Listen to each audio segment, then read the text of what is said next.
I will be able to do any deal that comes across my plate because I learned how to do this.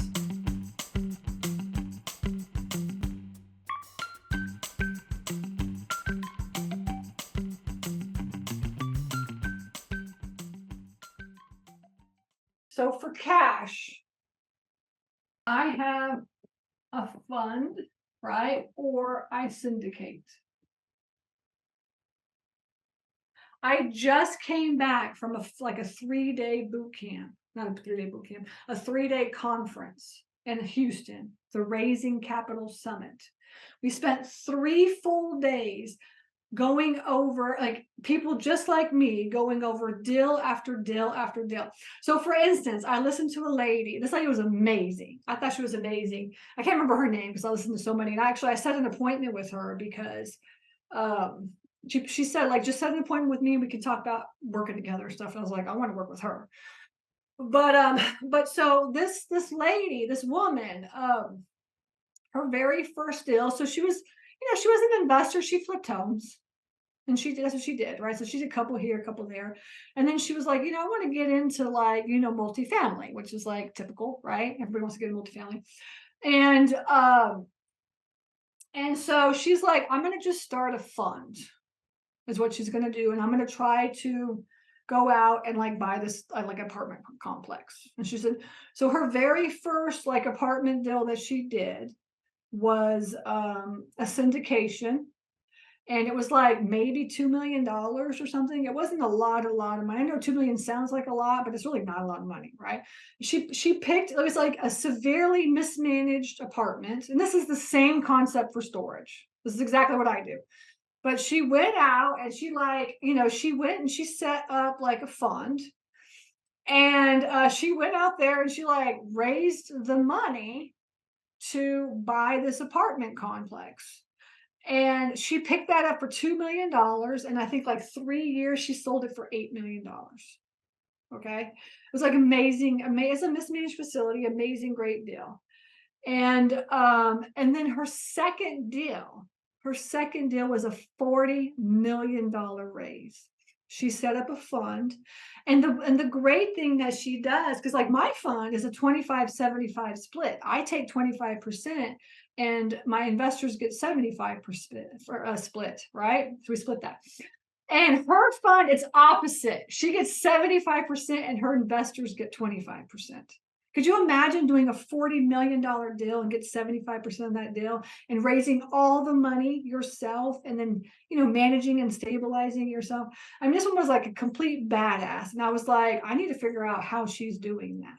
That's what I want to do. I don't want to give 75% of my deals away anymore. I want to make 75% and give 25% away. Now, obviously, my first fund, I don't know what the hell I'm doing, right? So I'm just out there pitching and bitching, and that's what I'm doing, and just doing my thing, right? But the same thing with her. She got out there and she raised the money. The first deal was a small deal, and then she just started building and getting bigger and bigger and bigger deals. So this is how you're going to do that, right? That's how you do it. Now, this is this might be a foreign concept for a lot of people, but 5 years ago, I would have never thought I would have ever been able to do that, ever. And I syndicated 2 deals.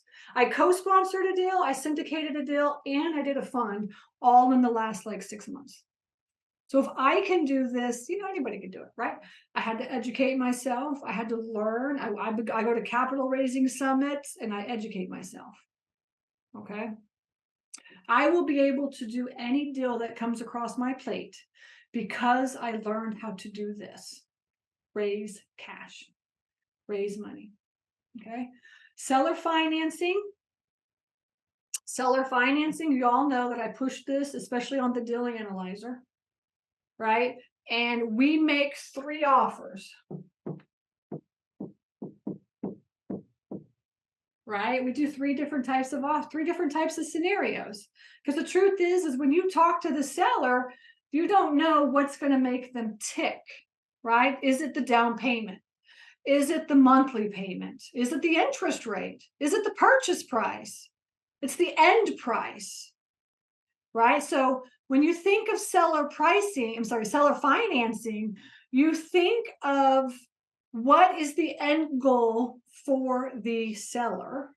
What is their goal? What do they want? And then you create a situation where they feel like they're winning.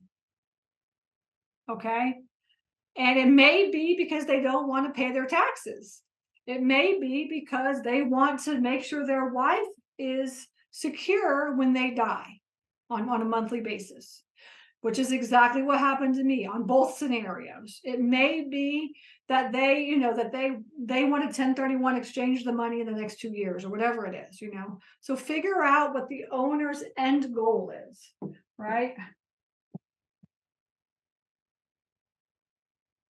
And then you make 3 offers based on that. Okay, that's what the deal analyzer does. Hey everybody, this is Stacy here. Thank you so much for watching this video. I am here to teach you how to get your foot into this industry. You're watching this video because you want to learn how to get started in self-storage investing, or maybe you own facilities and you want to be a better manager, a better owner. That is what I do, is I teach people how to do that. So please like this video and also subscribe, hit the subscribe button, because that's what YouTube wants. So in order for me to get out the word on how to get started in this industry, I really need your help. Again, I appreciate you listening to me, and I'm here to help you on this journey, and I will see you in the next video. Take care.